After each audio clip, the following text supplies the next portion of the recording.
আমি চলে আসছি, দেখো আধা ঘন্টা হয়ে গেছে এসছি। তো এসে প্রথমে পূজার জোগাড় করেছি, আধা কিছু করেছিল ভাইবো, তো বাকিগুলো আমি করলাম। আর ঘর দেখতে পাচ্ছ এরকম, কারণ ঘরটা এখন কমপ্লিট পুরোপুরি হয়নি, কিন্তু এরপরে দিন নেই রেখে বাবা আজকে পুজোটা করে নিচ্ছে। এরপরে মনে করো বাড়ির বাকি ঘরের কাজগুলো, মানে মিস্ত্রি আসছে, আজকেও আসছে, আজকে মানে কাজটা করাবে না, বাকি কালকে থেকে কাজ স্টার্ট হয়ে যাবে। এই মাসে আর দিন নেই, সামনের মাসেও নেই, তার জন্য আজকে পুজোটা করে নিচ্ছে। মানে পুজোটা হয়ে যাচ্ছে, এরপরে কাজ হয়ে ওরা গৃহপ্রবেশ করবে, কিন্তু গৃহপ্রবেশের পুজোটা আজকে করছে। তো আমার এখানে পূজার মনে করো সবই রেডি হয়ে গেছে, আর ওখানে মা খিচুড়ি রেডি করছে, চলো দেখাচ্ছি। এখানে মা এসে খিচুড়ির জন্য জোগাড় শুরু করে দিয়েছে। সবজি কাটছে, কিসের লাবড়া রেডি করছে। কালকে মাকে অর্ডার দেওয়া হয়েছিল যে মা এখানে খিচুড়ি রান্না করবে, তার জন্য সকাল সকাল চলে আসছে। আমি পূজার জোগাড় করছি, আর মা আর ভাই মিলে সবজি কাটছে, খিচুড়ি বানাবে। আর আমার ঠাম্মা হলো কি বানিয়েছো, পায়েস।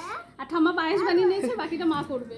আর চলো বাড়িটা তোমাদেরকে পুরোটা দেখিয়ে দিই, যেটুকু বাকি আছে দেখাও।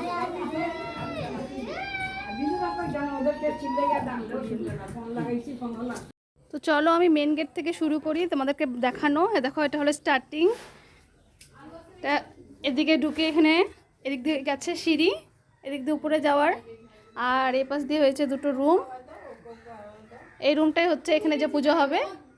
আর বাকি তো এগুলো এখনো হয়নি, কাজ চলছে। এই যে বালু পাথরে এখনো কাজ, অনেক কাজ বাকি আছে।